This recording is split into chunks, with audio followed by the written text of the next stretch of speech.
नमस्कार, news state पर आप सभी का बहुत स्वागत है। हमारी खास पेशकश में आपका स्वागत है। जी हां, 24 का चक्कर। दरअसल लोकसभा चुनावों के मद्देनजर 24 की चौसर की बिसात बिछने लगी है और इसी 24 के चक्कर के लिए तमाम दिग्गज अपना अपना जोर लगाना शुरू कर चुके हैं। कभी कमलनाथ के बीजेपी में जाने ना जाने को लेकर के चर्चाएं गर्म होती हैं, तो कभी मध्य प्रदेश की सभी 29 और छत्तीसगढ़ की सभी 11 लोकसभा सीटों को लेकर के अपने अपने दावे करते सभी दिखते हैं। तो बात करेंगे इसी 24 के चक्कर की। बने रहिए हमारे साथ।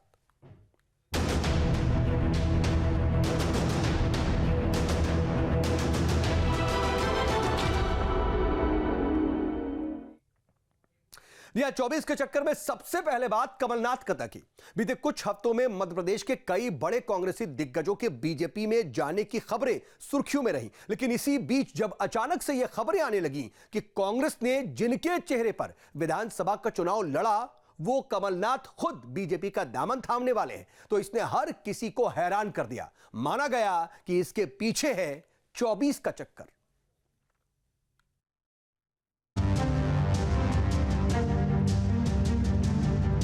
जिला छिंदवाड़ा, दिन 17 फरवरी 2024। दिन का दूसरा पहर शुरू हो गया था। दमुआ इलाके में कांग्रेस कार्यकर्ता से मेल मुलाकात कर रहे कमलनाथ और नकुलनाथ ने तुरंत ही दिल्ली जाने का फैसला कर लिया। उन्होंने अगले 4 दिनों के छिंदवाड़ा में पूर्व नियोजित कार्यक्रम रद्द कर दिए और दिल्ली के लिए उड़ान भरी। पार्टी से नाराजगी और बीजेपी में जाने के अटकलों के बीच कमलनाथ का अपने सांसद बेटे नकुलनाथ के साथ इस तरह अचानक से बिना कुछ कहे सुने दिल्ली कूच कर जाना बड़ी खबर बन गया। बीते करीब 1 महीने से चल रही अटकलों को पंख लग गए और चर्चाएं शुरू हो गई कि कमलनाथ अपने बेटे नकुलनाथ के साथ बीजेपी ज्वाइन करने जा रहे हैं। इस खबर का इस तरह से उठ जाना यूं ही नहीं था, बल्कि खुद कमलनाथ का छिंदवाड़ा में अपने करीबी लोगों के साथ बातचीत का बदला अंदाज लोगों को इस खबर के करीब ले जा रहा था कि वो कांग्रेस छोड़कर बीजेपी ज्वाइन कर सकते हैं। वे बात बात में लोगों से पूछ बैठते थे। चर्चाएं चल रही हैं, लोग बात कर रहे हैं, अगर बीजेपी ज्वाइन कर भी ली तो क्या होगा। हर वक्त कांग्रेस और गांधी नेहरू परिवार की पैरोकारी करने वाले कमलनाथ की बातचीत कई अंदाज उनके करीबी लोगों के बीच इस शक को और पुख्ता कर रहा था कि कमलनाथ न केवल कांग्रेस छोड़ सकते हैं बल्कि वो बीजेपी ज्वाइन भी कर सकते हैं। अटकलों की इस आग में घी डाल दिया नकुलनाथ के एक्स हैंडल की बायो में हुए बदलाव ने। यहाँ बदलाव करके कांग्रेस सांसद की जगह पर लिखा मिला केवल मेंबर ऑफ पार्लियामेंट छिंदवाड़ा या कांग्रेस शब्द हटा दिया गया था। कमलनाथ ने दिल्ली पहुंचकर भी साफ कोई से इनकार न करके टालने वाला जवाब दिया तो अटकलों की आग और भड़क गई। देखिए, कमलनाथ जी के जाने से तो थोड़ा बहुत फ़र्क पड़ता, लेकिन अब वो चूँकि नहीं गए हैं और ये जो एपिसोड हुआ, जो चर्चा चली, इसका मुझे जो लगता है कि बहुत ज़्यादा फ़र्क नहीं पड़ेगा। क्योंकि मोटे तौर पर अगर देखें तो कांग्रेस के जो समर्थक या कार्यकर्ता है उसको हम 2 श्रेणी में बांट सकते हैं। एक तो वो हैं जो हमको दिखते हैं, जो पद प्रतिष्ठा के आसपास रहते हैं, उनके थोड़े बहुत मनोबल पर फ़र्क पड़ता है। लेकिन जो कार्यकर्ता पार्टी के लिए काम करता है, जो मतदाता पार्टी के लिए काम करता है, उससे इस एपिसोड पर कोई फ़र्क नहीं पड़ेगा और कांग्रेस का अपना वोट बैंक रहेगा वहीं। और अगर कम होता है कांग्रेस का लोकसभा में मत का प्रतिशत विधानसभा की तुलना में, तो उसके कारण कुछ और होंगे जो हमको लगभग मार्च के अंत तक ये तस्वीर साफ हो जाएगी कि किसके वोट बढ़ रहे हैं और किसके वोट घट रहे हैं। दरअसल न्यू इंडिया के सियासी दौर में जिस तरह से देश के बड़े बड़े नामवर नेता भाजपा में शामिल हो रहे हैं, तब कमलनाथ के इस बदलाव के प्रति विश्वास करना ज्यादा मुश्किल भी नहीं था। कमलनाथ के बेहद करीबी लोगों ने इन अटकलों को बल देने का काम किया। मसलन कमलनाथ को सीएम की कुर्सी पर बैठने की औपचारिकता पूरी करने के लिए अपनी विधानसभा सीट छोड़ने का बलिदान करने वाले दीपक सक्सेना ने कहा कि कमलनाथ के कांग्रेस में अपमान होने लगा है। उनके दूसरे सबसे करीबी और कमलनाथ कैबिनेट में मंत्री रह चुके सज्जन सिंह वर्मा ने कहा कि हमारे नेता जहाँ रहेंगे हम भी वहीं जाएंगे। कमलनाथ के करीबी नेता सैयद जाफर ने भी ऐसा ही ट्वीट करके बताया कि उनका हर कदम राष्ट्र निर्माण की दिशा में उठा उचित कदम होगा। अब कमलनाथ कैंप के इन सारे नेताओं की इस बयानबाजी से साफ हो गया कि कोई अचानक हुई घटना नहीं है। कमलनाथ कहीं न कहीं नाराज जरूर हैं, वे आलाकमान की उपेक्षा के शिकार हैं। कमलनाथ की लीडरशिप में 2023 का विधानसभा चुनाव बुरी तरह हारने के बाद कमलनाथ वैसे ही हाशिए पर आ गए थे। विधायक होते हुए भी न तो वे नेता प्रतिपक्ष बनाए गए, न ही इस बात पर हल्ला हुआ कि वे पीसीसी चीफ के ओहदे से हटा दिए गए हैं। इन दोनों पदों पर नौजवान पीढ़ी की नुमाइंदगी करने वाले दूसरे पंथी के नेता जीतू पटवारी और उमंग सिंघार को कमान दी गई, लेकिन कांग्रेस की केंद्रीय राजनीतिक गतिविधियों में वे कहीं जानबूझकर तो अलग थलग नहीं जा रहे थे।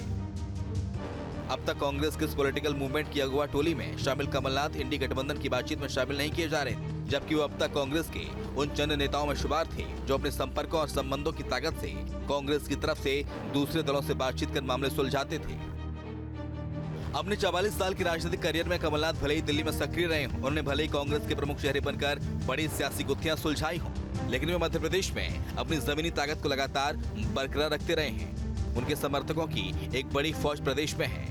छिंदवाड़ा में उनकी ताकत का अंदाजा इस बात से लगाइए कि 2018 और 2023 में कमलनाथ को सीएम कैंडिडेट बनाकर कांग्रेस ने चुनाव लड़ा तो जिले की 7 सीटों पर बीजेपी को शिकस्त मिली और वहां कांग्रेस उम्मीदवार जीती। 2019 के लोकसभा चुनाव में सूबे की 29 में से 28 सीटों पर भाजपा ने कब्जा जमाया, लेकिन छिंदवाड़ा में कमलनाथ का किला भेद नहीं सके। इस अकेली सीट पर कमलनाथ के बेटे नकुलनाथ ने जीत हासिल की। दूसरा उदाहरण ये कि 2023 से लगातार बीजेपी से करारी शिकस्त खा रही कांग्रेस ने 2018 के चुनाव में जिम्मेदारी कमलनाथ को दी तो 15 साल बाद प्रदेश में कांग्रेस की सरकार लौट आई। लेकिन जब 2023 का विधानसभा चुनाव कमलनाथ की लीडरशिप में हार गए तो ठीकरा फोड़कर कमलनाथ को लगभग हाशिए पर डाल दिया गया।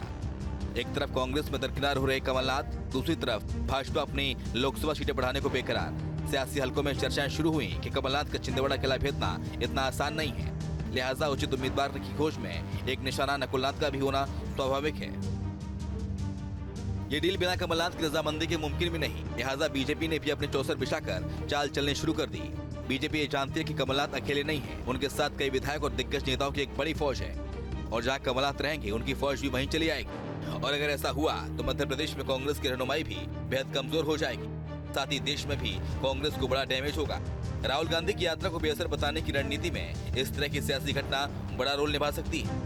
हालांकि विधानसभा चुनाव में मिली जीत और अयोध्या राम मंदिर पुनर्निर्माण के बाद बीजेपी के हौसले बुलंद हैं, लेकिन बीजेपी की फितरत रही है कि वो अपने मनोबल को और बढ़ाने के लिए कोई मौका नहीं चूकती है। बहरहाल कमलनाथ की चुप्पी से शक बरकरार रखा है। खुद से जुड़ी किसी भी खबरों को लेकर तपाक से जवाब देने वाले कमलनाथ इस मामले पर पूरी तरह मौन है। उनका एक्स हैंडल भी शांत है, लेकिन उनकी कांग्रेस की बैठक में मौजूदगी की खबर ने बीजेपी में जाने की खबरों को फिलहाल विराम दे दिया है।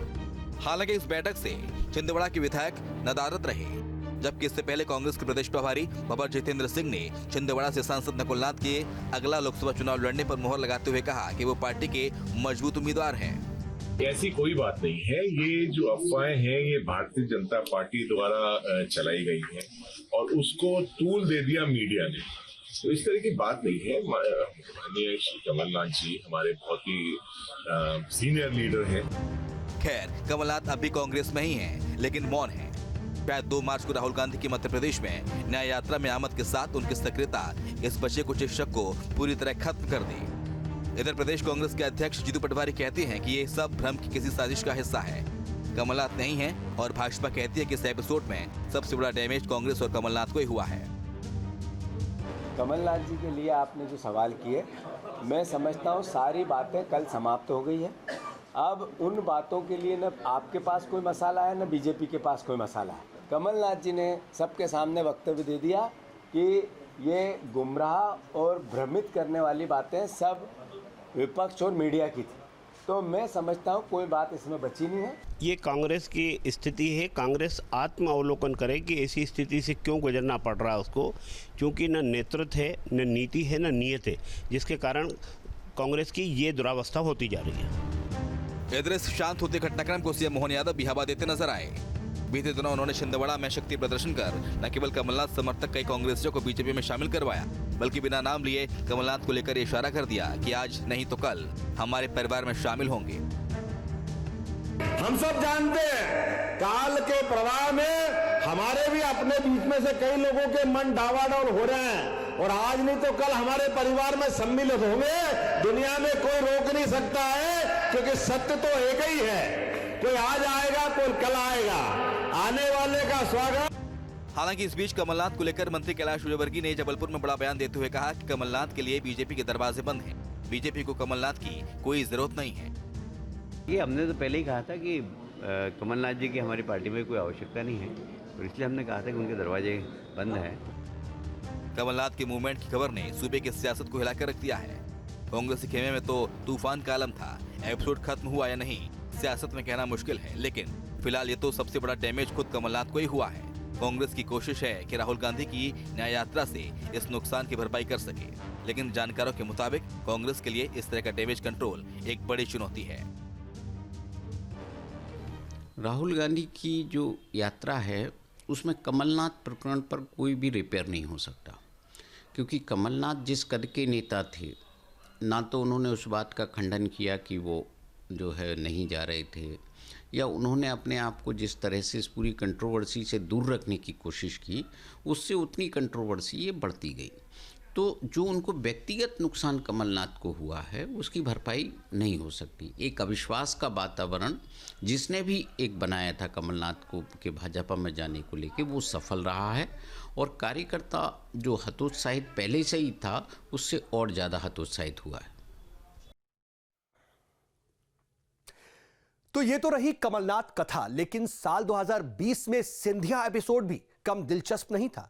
लेकिन उस समय कयासों को सच साबित करते हुए ज्योतिरादित्य सिंधिया ने न केवल बीजेपी ज्वाइन कर ली थी, बल्कि मध्य प्रदेश में कांग्रेस की कमलनाथ सरकार को भी गिरा दिया था। लेकिन अब जब सिंधिया कांग्रेस में ना होकर बीजेपी में है, तो सियासी पंडित इस बात का गुणा गणित लगाने में लगे हुए हैं कि इस बार के लोकसभा चुनावों में इसका क्या असर पड़ेगा, यानी जो सिंधिया फैक्टर है बीजेपी को यह कितना नुकसान पहुंचाएगा और कांग्रेस को कितना बीजेपी को कितना फायदा पहुंचाएगा और कांग्रेस को कितना नुकसान पहुंचाएगा। अब जरा यह भी देख लीजिए।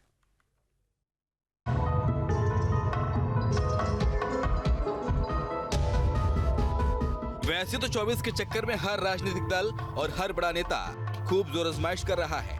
बीजेपी का अब की बार टारगेट मध्य प्रदेश की सभी 29 की 29 लोकसभा सीटों को जीतने का है, और इस टारगेट को पूरा करने के लिए बीजेपी हर मुमकिन कोशिश भी कर रही है। पिछले लोकसभा चुनावों में बीजेपी के लिए 2 सीटें हमेशा से ही चुनौती रही। एक कमलनाथ का गढ़ छिंदवाड़ा और दूसरी सीट थी गुना लोकसभा सीट, वो बीजेपी ने साल 2019 के लोकसभा चुनाव में फतेह कर ली है। गुना को सिंधिया परिवार के गढ़ कहा जाता था। मध्य प्रदेश में सिंधिया वंश की गढ़ सीट गुना पर करीब 3 दशक तक सिंधिया परिवार का कब्जा रहा। 2014 के चुनाव में प्रचंड मोदी लहर के बावजूद यहाँ पर बीजेपी को हार का सामना करना पड़ा था। अब तक हुए उपचुनाव समेत 20 चुनाव में सिंधिया राजघराने के प्रतिनिधियों को 14 बार जीत मिली। ज्योतिरादित्य सिंधिया की दादी विजयराजे सिंधिया 6 बार, पिता माधवराव सिंधिया 4 बार और स्वयं ज्योतिरादित्य सिंधिया 4 बार जीते हैं। एक बार सिंधिया राजघराने के करीबी महेंद्र सिंह कालूखेड़ा जीते थे, लेकिन 2019 के लोकसभा चुनाव में उन्हीं के करीबी रहे केपी यादव ने बीजेपी के टिकट से चुनाव लड़ा, जिसमें ज्योतिरादित्य सिंधिया को हार का सामना करना पड़ा। पार्टी सिंधिया को गुना से लड़ाती हैं तो निश्चित तौर पर वहाँ जो आसपास के क्षेत्र में है प्रभाव तो पड़ेगा, और जो आंतरिक राजनीति है, जो मौजूदा सांसद हैं, उनकी पोजीशन भी डिस्टर्ब होगी। कांग्रेस के पास फिर उनके मुकाबले कोई कैंडिडेट है कि नहीं। आज यदि केपी यादव को देते हैं तो किसी और को कांग्रेस कैंडिडेट बनाती है, तो लगभग मुकाबला एक फेस वाइज बराबरी का हो जाता है। लेकिन जब सिंधिया का फेस होता है तो उस कद का आदमी विपक्षी दल को जरूरत पड़ती है। पहले सिंधिया कांग्रेसी थे, इस बार सिंधिया बीजेपी में है। ऐसे में स्वाभाविक है कि ज्योतिरादित्य सिंधिया के बीजेपी में आ जाने से गुना लोकसभा सीट को और मजबूती मिलेगी। हालांकि ज्योतिरादित्य सिंधिया का मध्य प्रदेश की राजनीति में अच्छा खासा प्रभाव है। ज्योतिरादित्य सिंधिया प्रदेश में सरकार बनवाने और गिराने तक का मादा रखते हैं। इसका अंदाजा इस बात से लगाया जा सकता है कि प्रदेश में सिंधिया ने ही 2020 में 15 महीने की कमलनाथ सरकार को काट फेंका था और बीजेपी की सरकार बनी थी। राजनीतिक जीवन में करीब 18 साल कांग्रेस के साथ बिताने वाले ज्योतिरादित्य सिंधिया ने हाथ का दामन छोड़कर अब बीजेपी के हो गए। सिंधिया के इस चौंकाने वाले फैसले के साथ ही मध्य प्रदेश की सियासी तस्वीर भी बदल गई। यूं तो सिंधिया की कमलनाथ सरकार से नाराजगी किसी से छिपी नहीं थी, लेकिन अचानक पार्टी छोड़ देने से उनके फैसले ने सबको चौंका दिया। सिंधिया ने पार्टी के 28 विधायकों के साथ कांग्रेस से इस्तीफा दिया, जिससे सूबे की कांग्रेस की सरकार अल्पमत में आ गई और फिर तत्कालीन सीएम कमलनाथ को इस्तीफा देना पड़ा। तो वहीं सिंधिया कांग्रेस छोड़ बीजेपी में शामिल हो गए। बस फिर क्या था, विपक्ष में बीजेपी ने मौके को भुनाया और प्रदेश में उपचुनाव हुए, जिसमें बीजेपी की जीत हुई और शिवराज सिंह चौहान ने चौथी बार मुख्यमंत्री पद की शपथ ली थी। जानकार बताते हैं कि कांग्रेस के चुनावी घोषणा पत्र में किए गए वादों को पूरा न करने से सिंधिया काफी निराश थे। राहुल गांधी ने मध्य प्रदेश में घोषणा की थी कि राज्य में कांग्रेस की सरकार बनने से 10 दिनों के अंदर ही किसानों के कर्ज को माफ किया जाएगा और बेरोजगार युवाओं को भत्ता मिलेगा, लेकिन ऐसा हुआ नहीं, जिससे प्रदेश में युवाओं और किसानों के बीच गुस्सा पनपने लगा और नतीजतन सिंधिया को बगावत करनी पड़ी। सिंधिया के इस्तीफे की वजह मध्य प्रदेश में 2018 से पार्टी का नेतृत्व देने में आनाकानी करना भी था। सिंधिया ने विधानसभा चुनाव से पहले मुख्यमंत्री पद का चेहरा घोषित करने की मांग की थी, लेकिन एमपी कांग्रेस के तत्कालीन अध्यक्ष अरुण यादव ने इसका विरोध किया।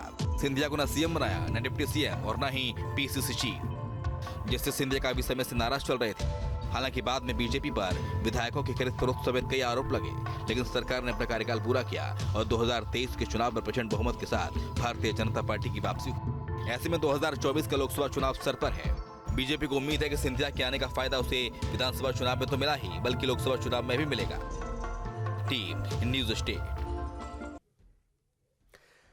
ये तो बात रही मध्य प्रदेश की, लेकिन इधर छत्तीसगढ़ में भी लोकसभा की लड़ाई कम दिलचस्प नहीं है। छत्तीसगढ़ की 11 लोकसभा सीटों में से अभी बीजेपी के पास 9 तो कांग्रेस के पास 2 सीटें हैं, लेकिन बीजेपी जहां सभी 11 सीटों पर कब्जा जमाने के लिए जोर लगा रही है, तो कांग्रेस भी दावा कर रही है कि वो इस बार के लोकसभा चुनावों में अपने 2 सीटों के रिकॉर्ड से ज्यादा सीटें हासिल करेगी।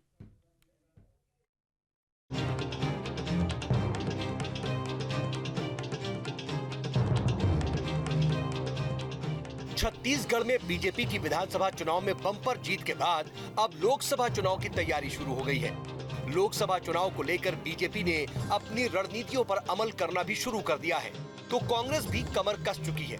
लेकिन लोकसभा चुनाव के लिए बीजेपी इस बार विधानसभा चुनाव वाली ही रणनीति बना सकती है।